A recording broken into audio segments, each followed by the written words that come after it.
Você já se pegou ajoelhado, mãos trêmulas, coração acelerado, pedindo a Deus paz, e minutos depois, a ansiedade continuar ali, intacta, pulsando como se nada tivesse acontecido. E isso já aconteceu com você.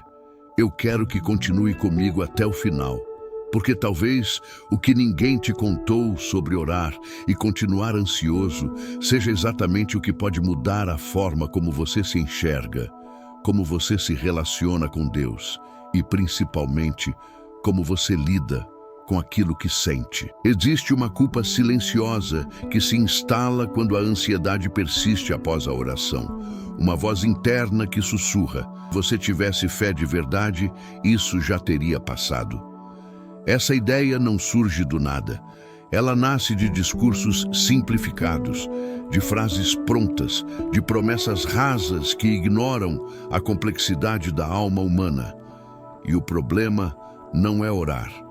O problema é o que nos ensinaram a esperar da oração. Desde cedo, muitos aprendem que oração é sinônimo de solução imediata. Você ora, Deus age, o problema desaparece. Mas a vida real raramente funciona assim. E quando a realidade não corresponde à expectativa criada, o coração entra em conflito. A pessoa começa a questionar a si mesma, sua fé, seu valor espiritual. O que quase ninguém fala é que a ansiedade não é apenas um problema espiritual que se dissolve com algumas palavras benditas. Ela é um fenômeno humano complexo, envolvendo corpo, mente, história, traumas, ambiente e, sim, espiritualidade. Ignorar isso não torna a pessoa mais santa, torna-a mais culpada. Existe uma cena comum, repetida em silêncio em milhares de vidas. Alguém ora com sinceridade, chora, entrega, sente até um alívio momentâneo, mas horas depois, o aperto no peito volta, os pensamentos aceleram, o medo retorna. E então vem a vergonha. Por que estou assim de novo? Essa vergonha é um dos maiores inimigos da fé saudável, porque ela cria distância. A pessoa continua orando, mas agora com medo. Medo de decepcionar Deus, medo de ser vista como fraca, medo de admitir que não está bem. Talvez o que ninguém te contou é que orar não é um botão mágico que desliga emoções humanas. A Bíblia está cheia de pessoas que oraram intensamente e, ainda assim, continuaram angustiadas por longos períodos. Davi orou e chorava. Elias orou e quis morrer. Jesus orou suando sangue. Se a ansiedade fosse prova de falta de fé, esses nomes não estariam onde estão. O problema é que transformamos a oração em uma performance, quando ela sempre foi. E relacionamentos não anulam emoções, eles as atravessam. Muitos confundem paz com ausência de desconforto, mas a paz bíblica nunca foi descrita como a inexistência de conflitos internos. Ela é muitas vezes a capacidade de permanecer mesmo quando tudo dentro de você está em turbulência. Isso muda tudo. Porque se você espera que a oração te torne emocionalmente imune, você sempre se frustrará. E essa frustração, aos poucos, vai corroendo a confiança em Deus e em si mesmo. Existe uma expectativa silenciosa de que o cristão maduro não sofre de ansiedade, como se fé fosse sinônimo de controle emocional absoluto. Isso cria uma cultura de aparência, onde muitos sorriem por fora enquanto estão em guerra por dentro. Em público com palavras bonitas, mas à noite lutam contra pensamentos que não ousam confessar. E o mais triste é que acreditam que Deus se decepcionaria se soubesse, como se ele já não soubesse. O que ninguém te contou é que a oração não foi criada para te anestesiar, mas para te acompanhar.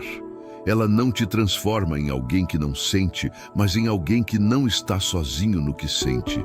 A ansiedade, em muitos casos, não diminui imediatamente porque ela está ligada a processos que levam tempo. Processos de cura, de reestruturação interna, de amadurecimento emocional.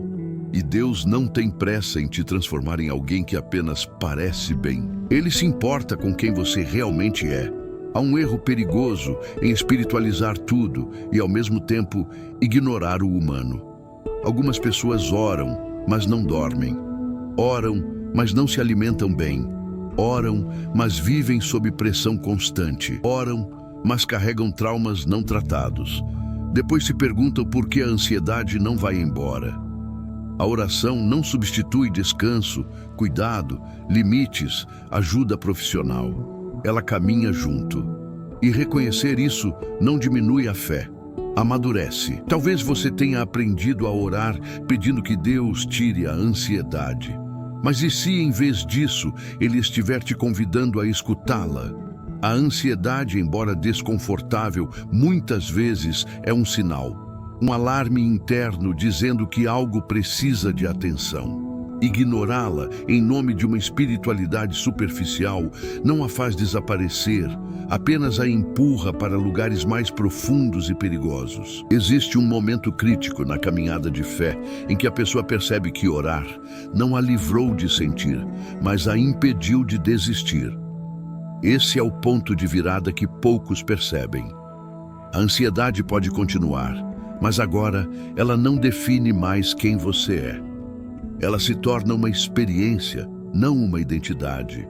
E isso só acontece quando você para de lutar contra o fato de sentir e começa a integrar sua fé com sua humanidade. O clímax dessa jornada não é o dia em que você acorda sem ansiedade alguma. É o dia em que você acorda ansioso. E mesmo assim, escolhe confiar, escolhe viver, escolhe dar mais um passo. É o dia em que você percebe que Deus não está te esperando do outro lado da sua cura para te amar. Ele está com você no meio do processo. E isso muda completamente a forma como você ora. Em vez de orações desesperadas, pedindo para parar de sentir, surgem orações mais honestas. Deus, estou com medo, mas estou aqui. Em vez de promessas vazias, nasce uma fé mais profunda, menos barulhenta, mais resistente. Uma fé que não depende do estado emocional do dia para existir.